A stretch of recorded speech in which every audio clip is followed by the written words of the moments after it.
Hello everyone, आप सभी का दिन पे स्वागत है। मैं विश्वजीत सिंह। दोस्तों, आज मैंने दिन में ही आपको बताया था कि जो आपके एग्ज़ाम की डेट है वो फिक्स हो चुकी है। 7 जून से आपका एग्ज़ाम होगा।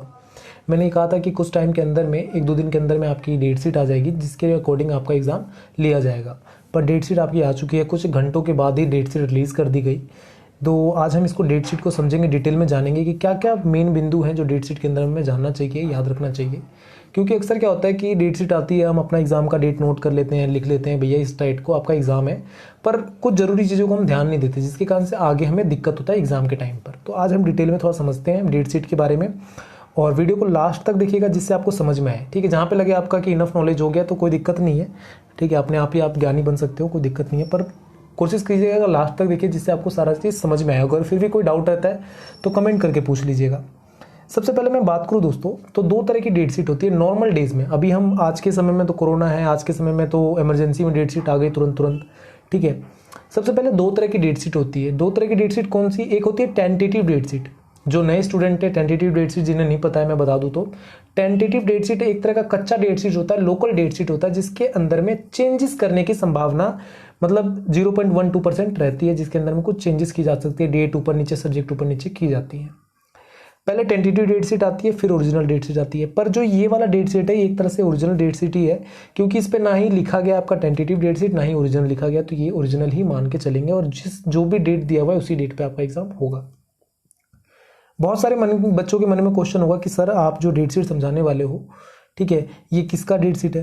तो दोस्तों, ये बीए प्रोग्राम के जो स्टूडेंट्स है, बीए प्रोग्राम फाइनल ईयर के स्टूडेंट्स है, एनुअल मोड वाले, जिनका साल में एक बार एग्जाम होता है, एनुअल मोड वाले, उनका डेट शीट है ये। इस डेट शीट के अकॉर्डिंग किन किन बच्चों का एग्जाम होगा इसके बारे में बात करें तो जो भी एक्स स्टूडेंट हैं उनका एग्जाम होगा। जो भी मतलब जिन्होंने इंप्रूवमेंट भर रखा है, ईआर भर रखा है, उनका एग्जाम होगा।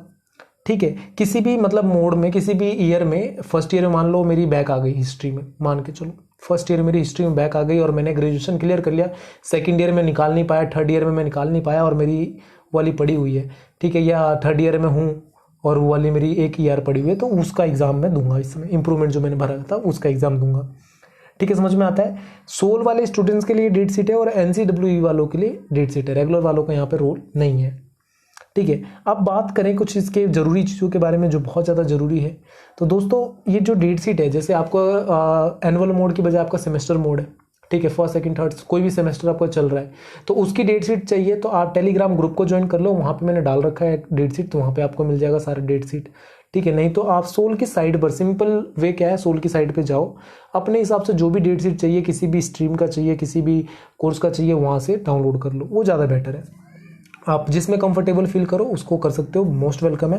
ठीक है, आगे बात करते हैं कुछ जरूरी चीज़ों के बारे में जो हमें याद रखना चाहिए डेट शीट के अंदर में।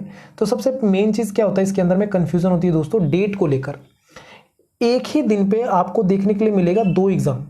फॉर एग्जाम्पल, जैसे इकोनॉमिक्स और हिस्ट्री, किसी बच्चे के पास 2 सब्जेक्ट है, इकोनॉमिक्स और हिस्ट्री, आगे आपको देखने के लिए मिलेगा कि एक ही डेट पे 2 एग्जाम है, इकोनॉमिक्स का भी एक ही डेट है, हिस्ट्री का भी एक ही डेट है, तो एग्जाम पहले किसका होगा? अब मान लो जैसे 12 तारीख को आपका दोनों का एग्जाम लिया जा रहा है, दिया हुआ है इसमें डेट शीट के अंदर में कि इकोनॉमिक्स भी है और हिस्ट्री भी है। अब बच्चा कंफ्यूज कि भैया एग्जाम किसका दूं, एक ही दिन में दोनों दिन है क्या, हिस्ट्री और इकोनॉमिक्स भी? तो इसमें कंफ्यूजन होता है क्योंकि हम कभी भी डेट शीट पढ़ते नहीं है ध्यान से। तो यहाँ पर बताया गया कि अल्फाबेटिकल ऑर्डर के हिसाब से हम देखेंगे कि भैया किसका एग्जाम पहले हुआ।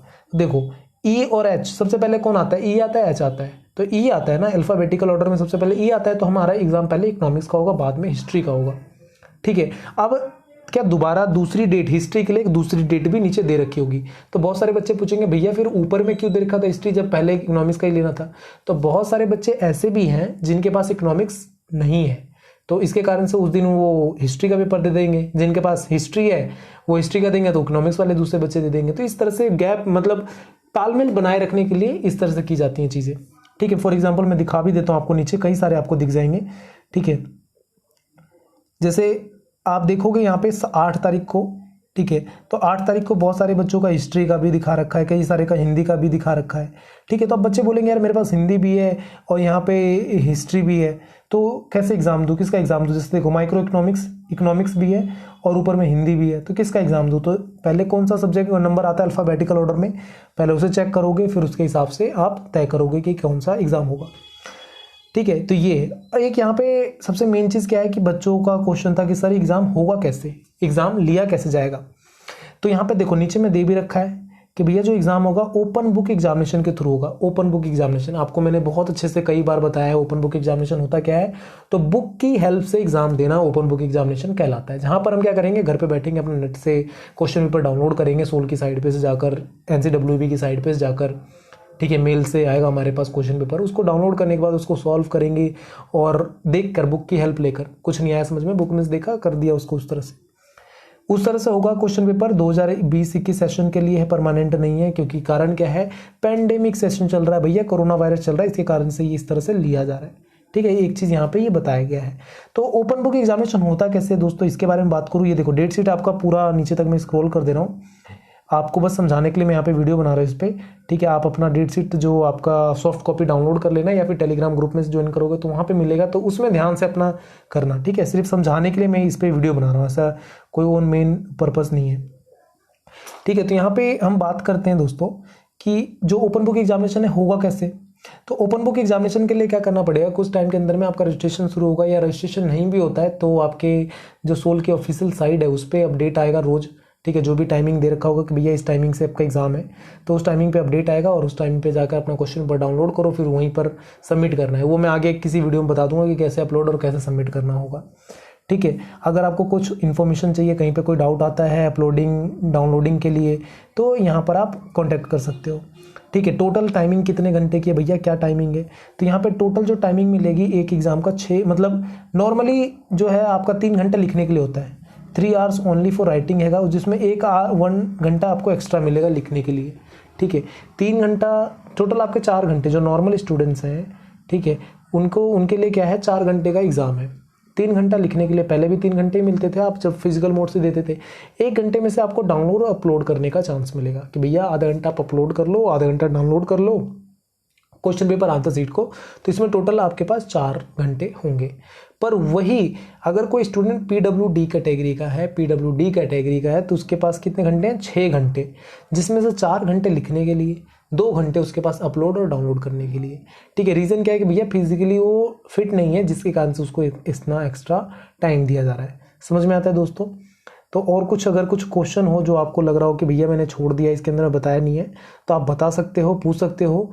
ठीक है, कमेंट करके पूछ लेना, या सोशल मीडिया प्लेटफॉर्म को ज्वाइन करो जहाँ पे आपको मैं बता दूंगा। और सबसे मोस्ट इंपॉर्टेंट चीज़ दोस्तों, आपकी डेट आ चुकी है एग्ज़ाम की, तो हमारे चैनल को सब्सक्राइब करना ना भूलें, क्योंकि जब आपका एग्ज़ाम होगा, जब आपकी जो भी क्वेश्चंस होंगे उसको सॉल्व करवाया जाएगा हमारे चैनल पे। ठीक है, इंपॉर्टेंट अपडेट डाली जाएंगी, नए नए क्वेश्चंस आएंगे, इंपॉर्टेंट क्वेश्चंस आएंगे, तो आपके लिए फ़ायदा ही होगा एक तरह से। ठीक है, आपको बहुत हेल्प मिलेगी, इवन हर साल हम करवाते हैं इस तरह से। तो अगर आप सब्सक्राइब करके रखते हो तो आपको टाइम पे अपडेट मिलेगा, आप देख पाओगे और टाइम पे अपना मतलब इंप्रूव कर पाओगे अपनी चीज़ों को। ठीक है, तो all the best, bye bye, take care. Last आप सभी के लिए मतलब ये कहूँगा, सजेशन दूंगा कि अभी से अपनी स्टडी स्टार्ट कीजिए। ठीक है, थोड़ा थोड़ा पढ़िए जिससे कर पाए। आप इस भरोसे मत बैठिए कि नकल चलेगी, नकल मतलब ओपन बुक है आराम से नकल मार के करेंगे तो पढ़ने की ज़रूरत नहीं है, ऐसा मत सोचिए, क्योंकि थोड़ा सा पढ़े रहोगे तभी आप ढूंढ पाओगे आंसर को और टाइम पे ख़त्म कर पाओगे। नहीं तो बहुत सारे बच्चे ऐसे होते हैं कि लिखते बहुत अच्छा है, नंबर ऐसा कि मतलब 100 में से 100 आए, पर सबमिट ही नहीं कर पाते, तो क्या करेंगे, क्योंकि लिखने ढूंढने में ही टाइम बीत जाता है। ठीक है, आंसर बहुत अच्छा ढूंढ लोगे पर लिखने में एक्सप्लेन नहीं कर पाओगे जब, क्योंकि आपको आइडिया नहीं होगा। तो सबसे मेन चीज़ क्या है कि आप थोड़ा सा ध्यान दो, घर पे खुद भी पढ़ने के लिए बैठो, जिससे आप अच्छे से एक्सप्लेन कर पाओ। ठीक है, bye bye, take care, all the best friends.